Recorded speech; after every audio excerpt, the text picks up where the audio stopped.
folks, thanks so much for joining us today. Again, my name is Mike Walker. I'm the president of the Voluntary Benefit Shop. Thanks for joining us for our monthly webinar series focused on long-term care items. Today, we're focused on legislative updates. So we'll be talking about some legislative updates and kind of where we stand with some of that stuff throughout the country, both at a state and a federal level. And I do want to let you know that today's presentation is being recorded, so you will have the ability to be able to access it after the fact. You can actually access it from our website. We can send it out to you if you want to get the notes or anything of that nature as well. And you will have the opportunity to ask questions, so feel free to enter questions into chat, or you can also hold questions till the end, and we'll allow you to unmute at the end and answer some questions. So again, this is a monthly series we do for those of you that maybe are new to our webinars. And it's generally a different topic, but about once a quarter we do a legislative update, and that is the topic of today's presentation, is the legislative update. We try to stay pretty up to date on what's going on with the potential for just LTC, long-term care legislation in general, but also very specifically to the potential for payroll taxes around the country. So again, maybe for those of you that are new, our organization, the Voluntary Benefit Shop, I'm the president, and what we focus on is helping consultants and agencies around the country bring these life with long-term care solutions to their clients. We do so in a very specific way. We have a very specific way for working with agencies and their clients to bring this to their employees of those clients that allows for a very comfortable education experience. Long-term care is a product that takes a lot of education for people to kind of understand the need and where it fits and those types of things. So we have create a process that creates a very comfortable education experience to get people to the point where they can make an informed decision on whether or not one of these life with long-term care hybrid products may be advantageous for them and their family. So if you'd like to learn more about that, feel free to reach out to us and we can talk to you about how we do things to really help agencies really take advantage of the revenue opportunity presented by these life with long-term care options. But with that, let's go ahead and get started on the topic for today. We're talking about long-term care legislation, payroll tax legislation in some states, but there are some different forms of legislation out there. And we're going to start off just by talking a little bit about what's driving a lot of these conversations at the state level. I'll just give you a little bit of flavor on this because I know we've talked about this before, but just to make sure everybody's kind of in the loop on this. So what's really creating this need at a state level is the strain that long-term care services are placing on states' Medicaid systems, right? Because what happens in our country is, we work for 20, 30, 40 years and we build up this nest egg for retirement. We retire, we start to use that nest egg, and then at some point in time in the future, many of us need long-term care services, which in many instances can evaporate that nest egg to the point where people run out of assets and end up on Medicaid for long-term care services. So in any given state, long-term care costs can represent somewhere between, say, 15 and 40% of a state's total Medicaid spend. And it's really just simply an unsustainable level of spending. On this, updated stats from 2023, that's the most recent year we have stats for, you can see on that second bullet point down, as a nation as a whole, 31% of the Medicaid budget was spent on long-term care costs, right? And so it's just an unsustainable level of spending.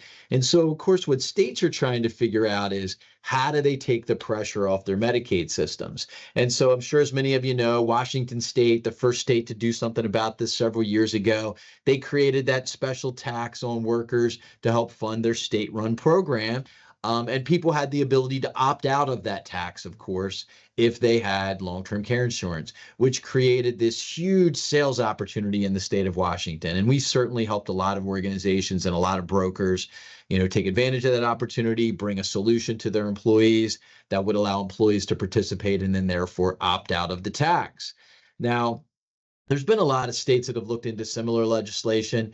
you see a list down there, and these states are all in various stages of maybe looked at it and not done anything, or looked at it and have things pended, or are conducting studies, or even in some respects may have some active bills that are there. And we'll touch on not each state, but the states that have had some activity, this year and more recent activity. Now, I do want to point out a couple things on the state of Washington just to provide some stronger context here and kind of look at the bullet point, or I'm sorry, the highlighted items there at the bottom. Many of you probably know this, but last year in the state of Washington, back in November, they had an initiative on their ballot that would have essentially ended their program that's called the Washington Cares Act, because it would have ended the payroll tax, right? It would have made it a voluntary tax, essentially, and we know what happens when something's voluntary in terms of a tax.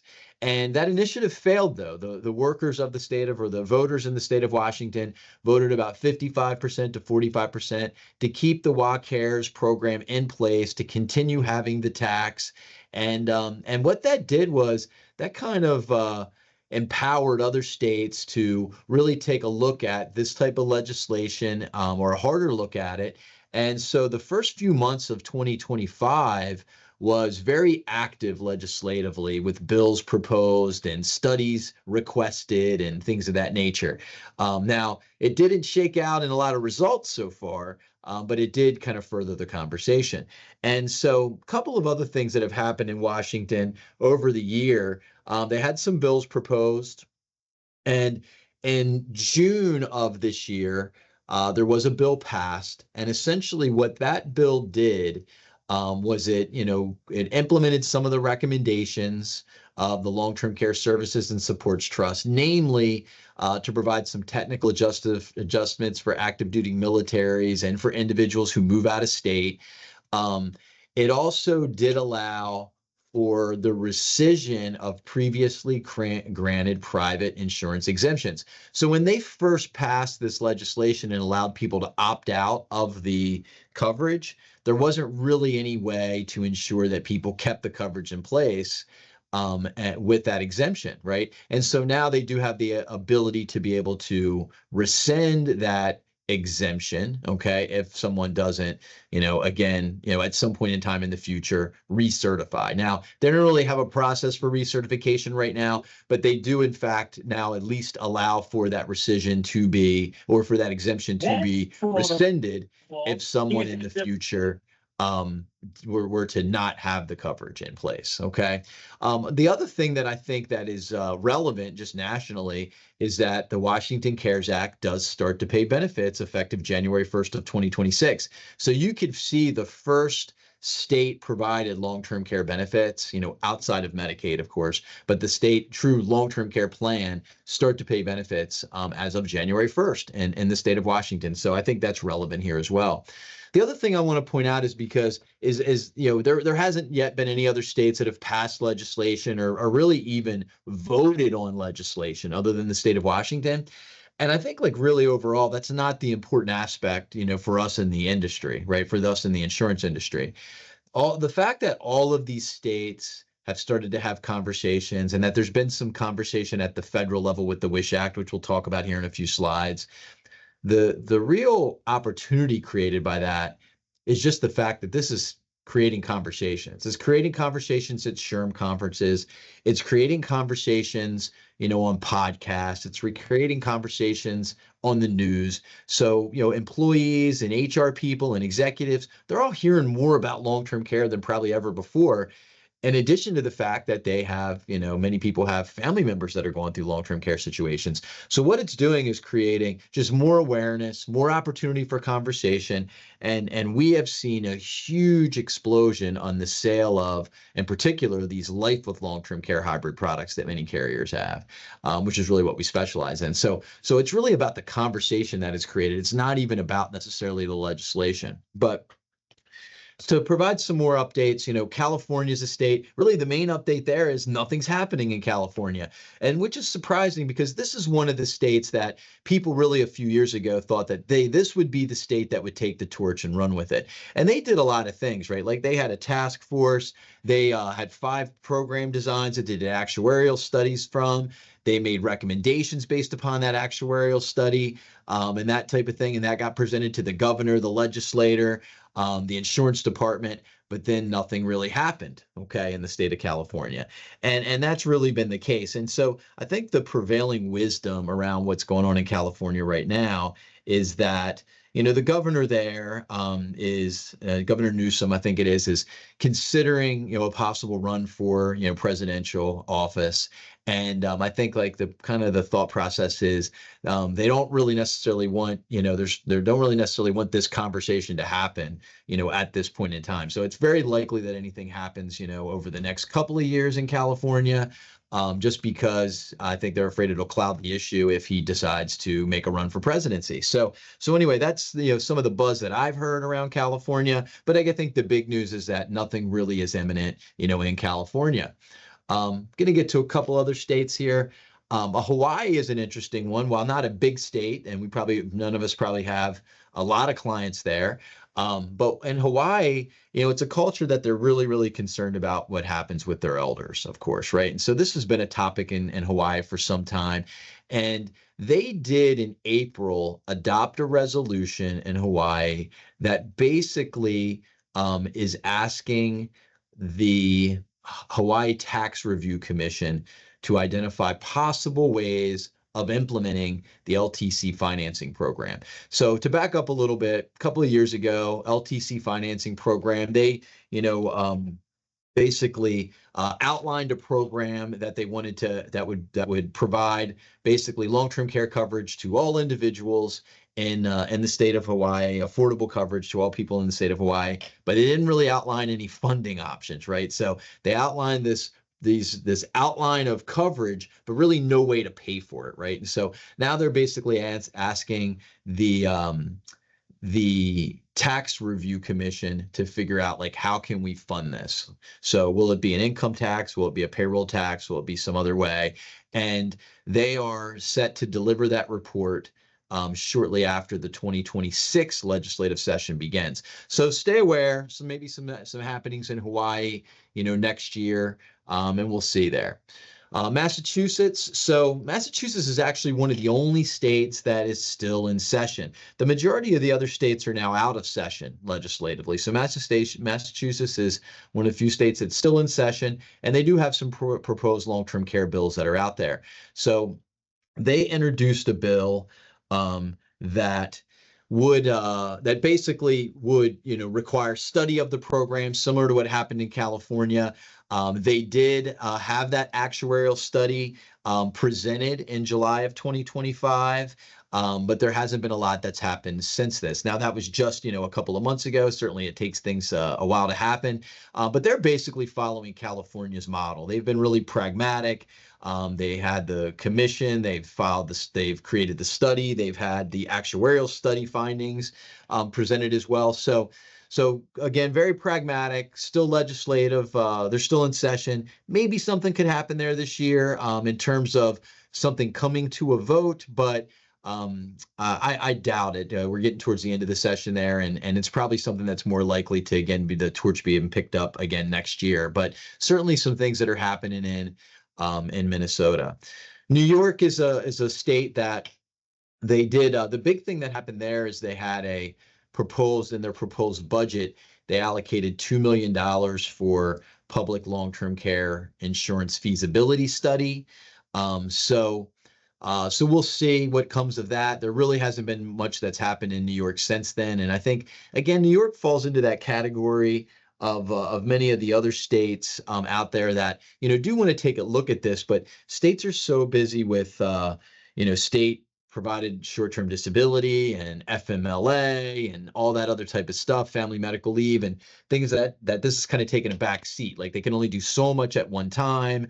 And that's really been, part of what's been, talked about in many of the states, New York included. I think also with a lot of the things that have went on politically, like the federal level this year too, it's making some of this stuff has taken a back seat as well, just as states have tried to work through some of those things that have went on. And again, just a couple of other updates. Vermont is a state that did, again, they had a bill that was proposed earlier this year. And the big thing about this bill, it was that it was very specific about when collection of funds would begin. It would begin July 1st of 2026 if that bill was passed. Now, the bill didn't get to a vote. Nothing happened. So there's not an imminent program as of July 1st, 2026. But again, could be reintroduced next year for intro in 2027. Who knows? But there were some conversations in Vermont. Now, I want to spend a little time today talking about the WISH Act, okay? And this is at the federal level. And the WISH Act stands for the Well-Being Insurance for Seniors to Be at Home, okay, the WISH Act. And this was originally introduced back in 2021 by Tom Souza out of New York.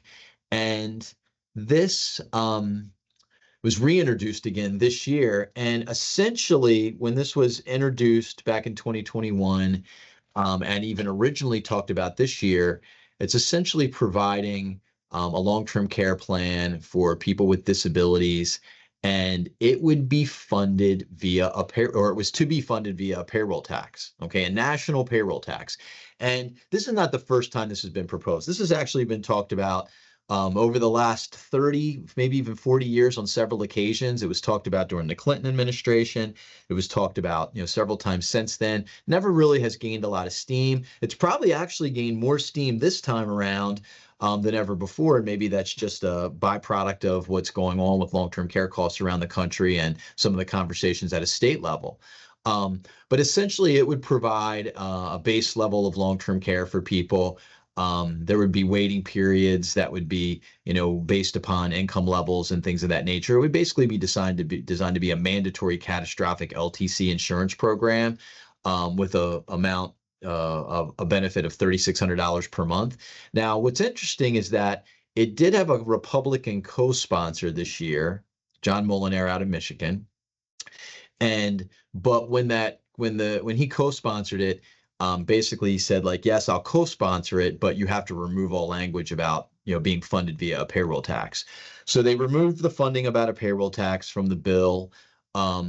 And so there's really no funding language in the bill. They haven't really, there's really no proposed way to fund it, at this point in time with the bill.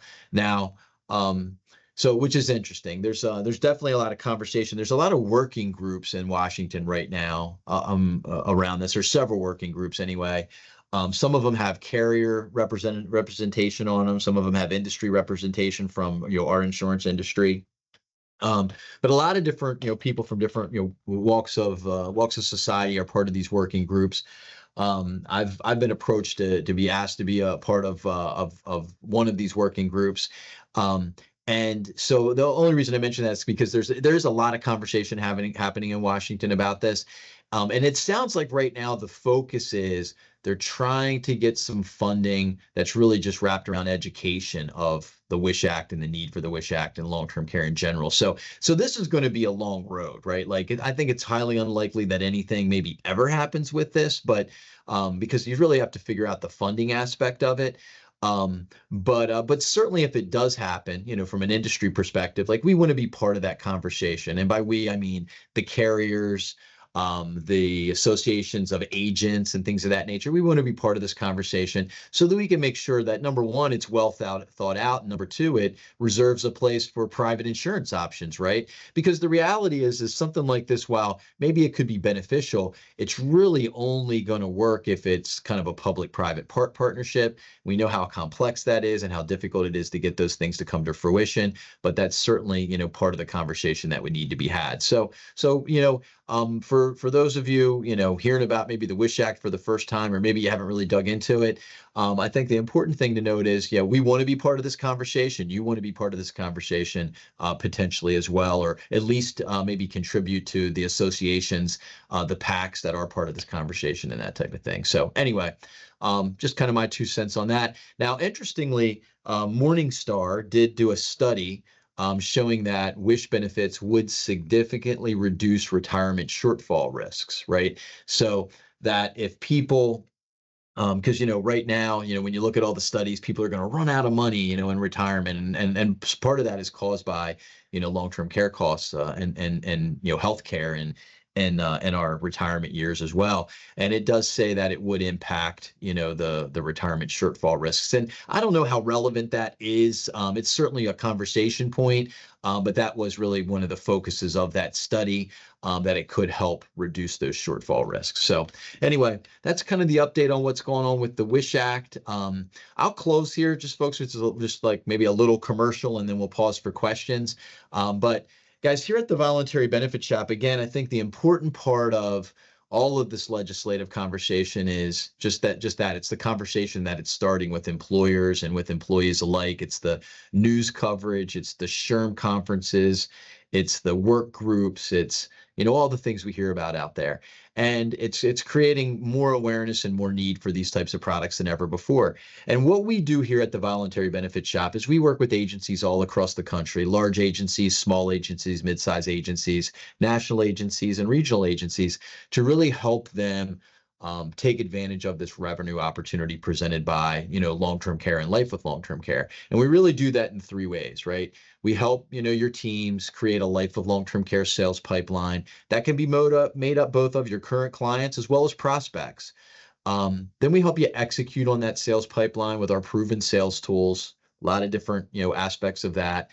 And then lastly, once a client's ready to say go, we help you achieve outstanding enrollment results that are literally 5 times greater than industry average by utilizing our proprietary employee engagement and education tools. And so that's what we do. We help organizations really capitalize on that opportunity. And I'll just show you just a couple of quick case studies, and then we'll end this. So here's a not a large group, 130 person employee consulting firm. 39 of the employees participated in life with long-term care. It generated $66,000 in premium and about $26,000 in comp to our broker. Here's a larger group, 1,000 person municipality, county government. Out of the 1,000 people, 250 enrolled for $301,000 in premium and $120,000 of comp to our broker partner. And then lastly, here's a blue collar type of organization, a 240 person construction company.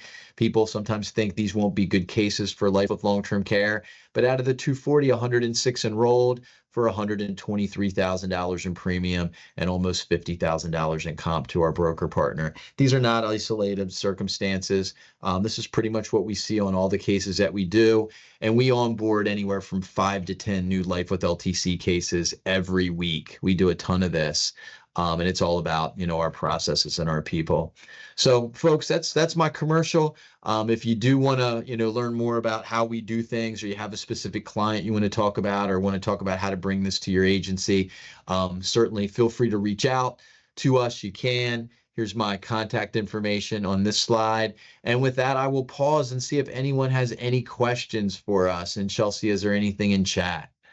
There is not currently anything in the chat, but everybody does have the ability to unmute if they wish. So folks, unmute and ask a question if you have a question, or you can enter something into chat. Happy to answer your questions about any state I skipped over, because I really just touched on the most recent ones. So happy to do that. Or if you have any other kind of specific questions, I'm happy to answer those as well. Any questions at all for me today?